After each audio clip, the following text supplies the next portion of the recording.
BBC বাংলার সান্ধ্য অধিবেশন প্রবাহতে আপনাদের স্বাগত। আজ আপনাদের সাথে লন্ডন স্টুডিও থেকে আছি মানসী বড়ুয়া। বাংলাদেশের সর্বশেষ গুরুত্বপূর্ণ আপডেট সংবাদে আপনাকে স্বাগত। শুরুতেই সংবাদ শিরোনাম, পরে বিস্তারিত। প্রথমেই জানাবো আমাদের হাতে থাকা সর্বশেষ গুরুত্বপূর্ণ সবথেকে তাজা আপডেট সংবাদ। বিএনপি জামাতের মধ্যে সংঘর্ষ, যা বললেন অ্যানি। বিএনপির সিনিয়র যুগ্ম মহাসচিব শহীদুদ্দিন চৌধুরী অ্যানি বলেছেন, বিএনপি এবং জামাত উভয়ের মধ্যে অপরাধ প্রবণতা দেখা দিয়েছে। মারামারি কোনোভাবেই কাম্য নয়। শান্তিপূর্ণ এবং সুন্দর একটি নির্বাচন হবে, এটাই আমাদের প্রত্যাশার জায়গা। ভবিষ্যতে যেন আমাদের এই নির্বাচন বাধাগ্রস্ত না হয়, মারামারির ঘটনা কিভাবে সুন্দরভাবে সমাধান করা যায় সেই পরিবেশ তৈরি করতে হবে। এরপর জানাবো, অতীতের মতো কোনো নির্বাচনী ইঞ্জিনিয়ারিং আমরা বরদাস্ত করব না, বললেন জামাতের আমির। আগামী 12 ফেব্রুয়ারি অনুষ্ঠিত হতে যা ত্রয়োদশ জাতীয় সংসদ নির্বাচন জনগণের প্রত্যাশা অনুযায়ী সুষ্ঠু গ্রহণযোগ্য হবে, এমন আশাবাদ ব্যক্ত করেছেন জামাত ইসলামের আমির ড শফিকুর রহমান। তিনি বলেন, অতীতের মতো কোনো নির্বাচনী ইঞ্জিনিয়ারিং আমরা হতে দেব না। কোনোভাবেই এদেশে আর ভোট কারচুপির সুযোগ নেই। এদিকে বরিশালে ভোটের মাঠে বিএনপির 4 বিদ্রোহী প্রার্থী ফিরলেন সৈকত, সরে দাঁড়ালেন সাত্তার। বরিশালে 4টি নির্বাচনী এলাকায় এখনও রয়ে গেছে বিএনপির বিদ্রোহী প্রার্থীরা। যে কোনো মূল্যে তারা ভোটযুদ্ধে থাকার ঘোষণা দিয়েছেন। বিএনপির চেয়ারম্যান তারেক রহমান উদ্যোগ নিলে হয়তো সমস্যার সমাধান হতো, কিন্তু সমস্যা এখন রয়ে গেছে। এরই মধ্যে চরম বিপাকে পড়েছে গণ অধিকার পরিষদের সভাপতি ডাকসু সাবেক ভিপি নুরুল হক নূর। পটুয়াখালীর গলচিপা 10 মিনা এলাকা থেকে তিনি নির্বাচন করলেও তার বিরুদ্ধে বিএনপির শক্ত বিদ্রোহী প্রার্থী থাকায় চরম বিপাকে পড়েছেন তিনি। জানাবো, 11 দলের নির্বাচনী ঐক্য একটি ঐতিহাসিক যাত্রা, বললেন নাহিদ ইসলাম। জামাত ইসলামী সহ 11টি রাজনৈতিক দলের নির্বাচনী ঐক্য থাকা জাতীয় নাগরিক পার্টি এনসিপির আহ্বায়ক নাহিদ ইসলাম এই সমঝোতাকে ঐতিহাসিক বলে অভিহিত করেছেন। তিনি বলেন, এটা একটা ঐতিহাসিক মুহূর্ত। এই মুহূর্তকে আমরা স্মরণ করে রাখতে চাই। আগামী জাতীয় সংসদ নির্বাচনে এই জোট নির্দ্বিধায় নির্বাচনে জয়লাভ করবে বলে আশাবাদ ব্যক্ত করেছেন তিনি। এবং সর্বশেষ জানাবো, ট্রাম্প প্রশাসনের গুরুত্বপূর্ণ কর্মকর্তার সঙ্গে তারেক রহমানের টেলিফোন আলাপ। ট্রাম্প প্রশাসনের ট্রেড রিপ্রেজেন্টেটিভ বা জেমিসন গ্রেয়ারের সঙ্গে গুরুত্বপূর্ণ টেলিবৈঠক করেছেন তারেক রহমান। আজ সকাল 9টায় এই আধা ঘণ্টার বৈঠকে বাংলাদেশ যুক্তরাষ্ট্র বাণিজ্য আলোচনার বিভিন্ন দিক উঠে এসেছে। তারেক রহমান তাকে বিভিন্ন প্রতিশ্রুতি দিয়েছেন। আগামী জাতীয় সংসদ নির্বাচনে বিএনপি ক্ষমতায় গেলে তারা নতুন করে যুক্তরাষ্ট্রের সঙ্গে সবকিছু করতে চায়, এমনটাই নিশ্চিত করেছেন বিএনপির চেয়ারম্যান তারেক রহমান। প্রিয় দর্শক, এতক্ষণ শুনছিলেন সংবাদ শিরোনাম, এবারে বিস্তারিত। তবে তার আগে বন্ধুরা, অনুরোধ থাকবে এই সংবাদটিতে একটি লাইক দিন। এই চ্যানেলে আপনি নতুন হয়ে থাকলে আমাদের সংবাদটি দেখতে দেখতে চ্যানেলটি সাবস্ক্রাইব করে রাখুন। কমেন্ট করে বন্ধুরা আপনার মূল্যবান মতামত জানিয়ে দিন আপনি বিশ্বের কোন দেশ থেকে বা বাংলাদেশের কোন স্থান থেকে আমাদের সংবাদটি দেখছেন এবং শুনছেন। আর বন্ধুরা, গাজা যুদ্ধে আপনি যদি নিরীহ ফিলিস্তিনিদের ভালোবেসে থাকেন, কমেন্টে ইয়েস লিখে পুরো বিশ্বকে জানিয়ে দিন। কমেন্টের মাধ্যমে আজ এই সংবাদটি সম্পর্কে আপনার মূল্যবান মতামত জানিয়ে দেবার পাশাপাশি চ্যানেলটি সাবস্ক্রাইব করে আমাদের পাশেই থাকুন। এবারে বিস্তারিত। বিএনপি জামাতের মধ্যে ব্যাপক সংঘর্ষ, যা বললেন অ্যানি। বিএনপির যুগ্ম মহাসচিব শহীদুদ্দিন চৌধুরী অ্যানি বলেছেন, উভয় পক্ষের মধ্যে অপরাধ প্রবণতা দেখা দিয়েছে। মারামারি কোনোভাবেই কাম্য নয়। শান্তিপূর্ণ এবং সুন্দর একটি নির্বাচন হবে, এটাই আমাদের প্রত্যাশার জায়গা। ভবিষ্যৎ যেন আমাদের এই নির্বাচন বাধাগ্রস্ত না হয়, মারামারির ঘটনায় কিভাবে সুন্দর সমাধান এবং সুন্দর একটি নির্বাচনের পরিবেশ তৈরি করা যায় সেই পদক্ষেপ গ্রহণ করা হবে। আজ রাত 11:30টার দিকে বিএনপির জামাতের মারামারিতে আহত নেতাকর্মীদের দেখতে সদর হাসপাতালে গিয়ে মারামারির ঘটনায় প্রশাসনিক তদন্তের দাবি জানিয়েছেন তিনি। এসব কথা বলেন। এ সময় অ্যানি জানান, মারামারির ঘটনায় পুলিশ ও জামাত প্রার্থী রেজাউল করিমের সঙ্গে তার কথা হয়েছে। তিনি আরও বলেন, মারামারির ঘটনার উৎপত্তিস্থল কোথায় এটা আমাদেরকে খুঁজে বের করতে হবে। মহিলা মিটিং হবে খুবই স্বাভাবিক। একটা বাড়িতে অথবা মহিলা মিটিংয়ে গিয়ে আইডি কার্ড প্রণয়ন করা এটা নির্বাচনী আচরণবিধি লঙ্ঘনে পড়ে কিনা আইডি কার্ডের ফটোকপি নেওয়ার ঘটনা আমি শুনেছি। এটি ঘটনার উৎপত্তিস্থল হতে পারে। প্রশাসন এটি তদন্ত করে সুন্দর একটি পদক্ষেপ গ্রহণ করবেন। এখন খুব বড় ধরনের ঘটনা ঘটেনি, যতটুকু ঘটেছে এটা নিয়ে নিষ্পত্তি করতে হবে বলে মন্তব্য করেছেন বিএনপির এই নেতা।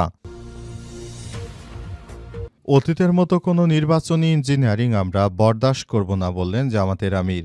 আগামী 12ই ফেব্রুয়ারি অনুষ্ঠিত হতে যা ত্রয়োদশ জাতীয় সংসদ নির্বাচন জনগণের প্রত্যাশা অনুযায়ী সুষ্ঠু ও গ্রহণযোগ্য হবে এমন আশাবাদ ব্যক্ত করেছেন জামাত ইসলামের আমির ডাক্তার শফিকুর রহমান। তিনি বলেন, অতীতের মতো কোনো নির্বাচনী ইঞ্জিনিয়ারিং আমরা দেখতে চাই না, এটি আমরা কোনোভাবেই বরদাস্ত করব না ইনশাআল্লাহ। যে কোনো ধরনের কারচুপি, ভোট ডাকাতি, ভোট ইঞ্জিনিয়ারিংয়ের বিরুদ্ধে আমাদের অবস্থান থাকবে স্পষ্ট। আজ 15ই জানুয়ারি রাজধানীর কাকরাইলে institute of diploma engineers Bangladesh মুক্তিযোদ্ধা স্মৃতি মিলনায়তনে আয়োজিত এক সংবাদ সম্মেলনে এমন কথা বলেছেন তারা। জামাত ইসলামী সহ 11 রাজনৈতিক দলের নির্বাচনী ঐক্যের চূড়ান্ত ঘোষণা দিতে সংবাদ সম্মেলনের আয়োজন করা হয়েছে। সংবাদ সম্মেলনে মূল বক্তব্যে জামাতের আমির বলেন, আগামী 12ই ফেব্রুয়ারি নির্বাচনটা জনগণের আকাঙ্ক্ষার নির্বাচন এবং সুষ্ঠু নির্বাচনে পরিণত হোক। সেই সুষ্ঠু নির্বাচনের মধ্য দিয়ে একটি সোনালী সমাজ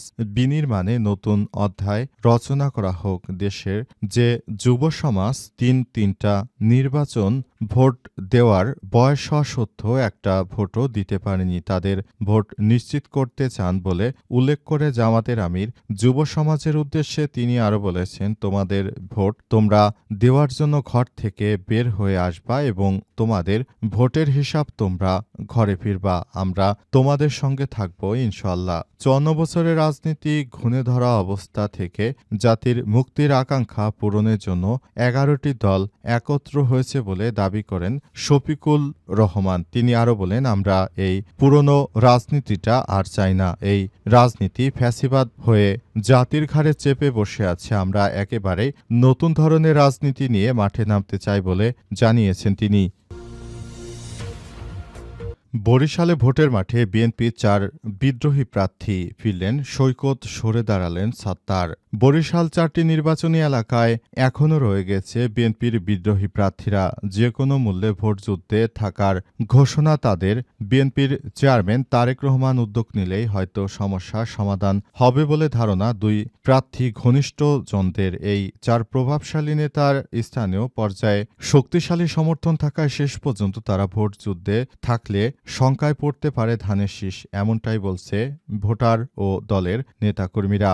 এ অঞ্চলে বিএনপির সবথেকে আলোচিত বিদ্রোহী প্রার্থী পটুয়াখালী 3 গলাচিপা 10 মিনা আসনে হাসান মামুন। তার বিপরীতে গণ অধিকার পরিষদের সভাপতি ডাকসুর সাবেক ভিপি নুরুল হক নূর। তিনি ওই আসনে নির্বাচন করাতে চরম বিপাকে পড়েছেন। তিনি গণ অধিকার পরিষদের এই নেতা দাবি করেছেন, তিনি এতদিন ধরে এত কিছু করেছেন, বিএনপির সঙ্গে যুগপৎ আন্দোলনের অনেক কাজ করেছেন, ঢাকা থেকেছেন, অনেক আন্দোলন সংগ্রামে নেতৃত্ব দিয়েছেন, কিন্তু কখনোই এই বিএনপি নেতাদের মতো এমন উদ্ভট প্রাণীদের তিনি আগে কখনো দেখেননি। তারা মূলত এমনভাবে তার সঙ্গে আচরণ করছে, মনে হচ্ছে ভিপি নূরকে তারা চেনেই না, ইত্যাদি নানা রকম অভিযোগ করেছেন তিনি। আর শেষ পর্যন্ত আসলে কোন দিকে পরিস্থিতি গড়াবে ভিপি নূর, তিনি কি হতে পারবেন কি পারবেন না সেটি নিয়ে তিনি শঙ্কায় রয়েছেন। তিনি বলেন, আমি যদি আগে থাকতে বুঝতে পারতাম এরা এই ধরনের কর্মকাণ্ড করবে, তাহলে কখনোই আমি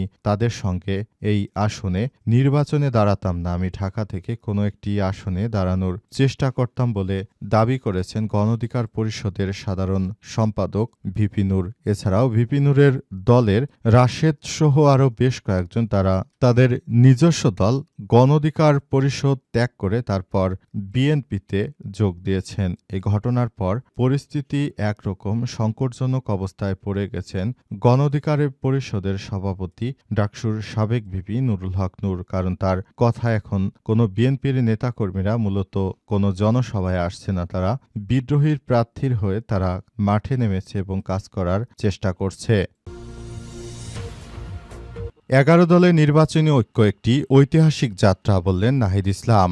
জামাত ইসলামী সহ ১১ রাজনৈতিক দলের নির্বাচনী ঐক্য একটি জাতীয় নাগরিক পার্টি এনসিপির আহ্বায়ক নাহিদ ইসলাম এই সমঝোতাকে ঐতিহাসিক বলে অভিহিত করেছেন। তিনি বলেন, এটা একটি ঐতিহাসিক মুহূর্ত ও যাত্রা।